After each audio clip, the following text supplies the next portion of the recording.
So the other way we could do it, sometimes we want to find an actual number, okay, do it numerically.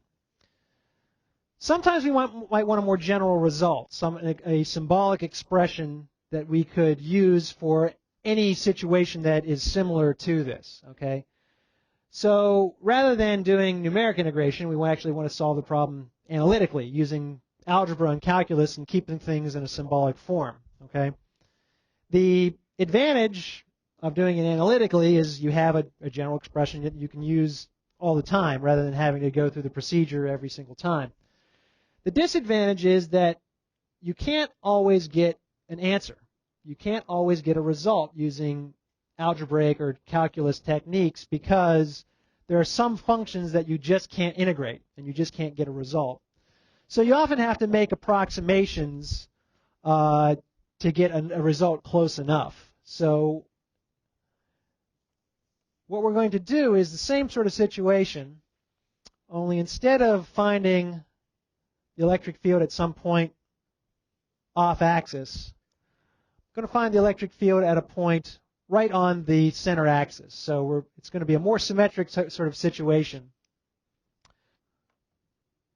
If we have a situation where we're right on the axis, let's think about the directions of the electric fields in this case. Let's try a question.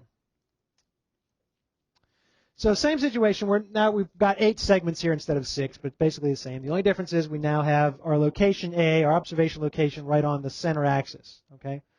So what's the direction of the electric field at observation location A due to piece number 2 here in this segment? It's a positive charge still. We'll assume it's still a positive charge. So it's got to be direction number 2, right? If it's a positive charge, we're talking about the electric field just due to that segment. And so if we were talking about the field just due to that segment, it's pointing directly away from that segment. It's going to be direction number 2. Okay? What about if we looked at a segment on the opposite side, segment 7? What's the direction of the field due to that segment? Same charge. It's the exact same rod, charge rod. Got to be direction number 8, right?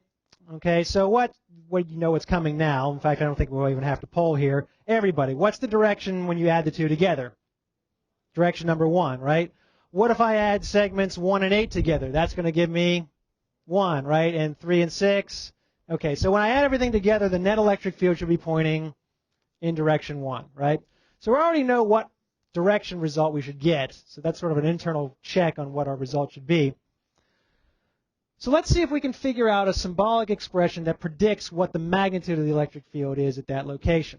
All right? So we're going through the same procedure again. We divided it up into pieces. We draw the delta E of one piece, which we know. So this is E net. And the delta E of one piece is pointing in that direction. And then we want to write the delta E in terms of or a symbolic expression for the delta E. Okay, so here is, let's have some symbols here. The total length is L. The total charge is Q. This delta Q is going to be Q divided by L. And delta X is again, Q divided by N. Sorry. Delta X is going to be L divided by N. Okay, Q is the charge, total charge, N's the number of segments.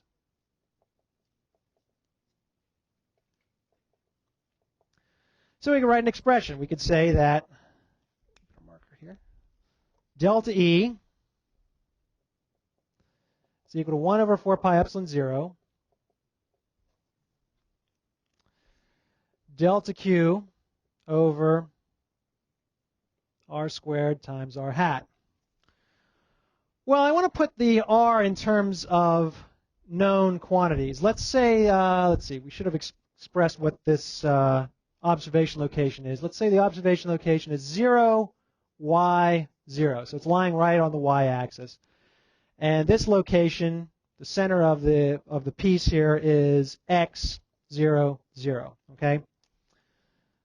So in terms of those two variables, we're going to have observation location minus source location, right? So we have 0, y, 0 minus x, 0, 0. So the r vector is negative x, y, 0. The magnitude is square root of x squared plus y squared. And then, erase some of this, r hat will be just the vector divided by the magnitude. So r hat is negative x, y, 0 over square root x squared plus y squared. So let's plug this back in. We now have the electric field, or delta E, being equal to 1 over 4 pi epsilon 0 delta Q over x squared plus y squared, the magnitude of that vector squared, times r hat, which is negative x, y, 0 over square root x squared plus y squared. Let me simplify this a little bit.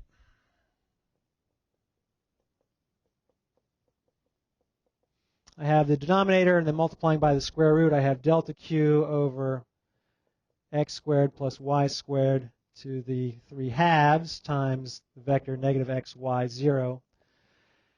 And again, I already know that my x components, when I add them all up, are going to end up being net of equal to 0. So let's just look at the y component.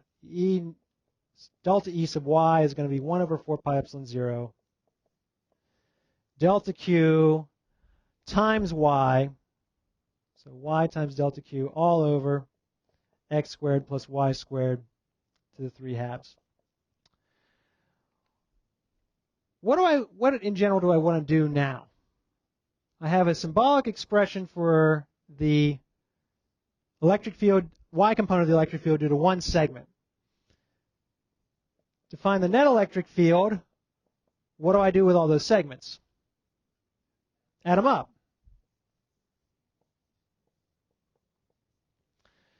If I have lots and lots of segments and they're all very tiny, what in calculus language does this summation become? This is an integral, right? So we're integrating dEy, essentially, okay? And this is an integral that we could do with one problem. There's just one problem, which is we want to put everything in this expression in terms of what's called the integration variable. What's the integration variable in this case? In other words, what's the thing that's changing as we move from one segment to another? The x value, that's right. So in this case, the integration variable is x. Well, y is a constant. We got x down here, but we've got to put the delta Q in terms of the integration variable. That's kind of the critical step here. So let's see if we can do that. We have a couple minutes, so let's see if we can do that. We said delta Q is equal to Q over N, or in other words, the total charge is equal to the total number of segments times delta Q. But we also said that delta X is L over N, so we can say that the total length is equal to the number of segments times delta X. If I divide those two expressions, I have Q over L is equal to N delta Q over N times delta X. N cancels out. I have the charge per unit length is equal to delta Q over delta X, and I can solve for delta Q. Delta Q is equal to Q over L times delta X. And now my charge per segment is in terms of constants. The total charge is a constant, the total length is a constant, and the integration variable X, or delta X in this case. Okay. Finally, I can plug this all into this expression. And let's erase this. Bring this expression over. We have delta EY is equal to 1 over 4 pi epsilon 0 y times Q over L times delta X all over X squared plus Y squared to the 3 halves. If we're talking about an integral, instead of this delta becomes a little d, and we're summing it up. Summing it up from where to where? What's our limits of integration? negative, okay, x is equal to negative something to positive something. What's the x component or the x coordinate of this extreme end? Negative L over 2, isn't it? And over here, positive L over 2. Okay, so we're summing from negative L over 2 to positive L over 2. And those, so we can bring a lot of constants out. We have 1 over 4 pi epsilon 0. That's a constant. Y is a constant. That's just the distance away. Q is a constant. L is a constant. And we're summing, or we're doing the integration of dx over x squared plus y squared to the 3/2 from negative L over 2 to positive L over 2. The result you get, you look it up in a table of integrals, or you plug it into Maple or something like that, and you get a result. Let me just write down the result. The result is the electric field due to this charged rod is 1 over 4 pi epsilon 0 Q over y times y squared plus L over 2 squared. So that's the general result. Sometimes, since this is just the y component, we can call this variable anything we want. We can call this distance r. And so let me just make a variable substitution again. Just call this r. So this is the formula for the magnitude of the electric field due to a charged rod along that center axis. And it'll work anytime we have this particular situation. We want to find the electric field of a rod along the axis. We can just plug into that result. Okay? There's an approximation. We'll talk about that next time.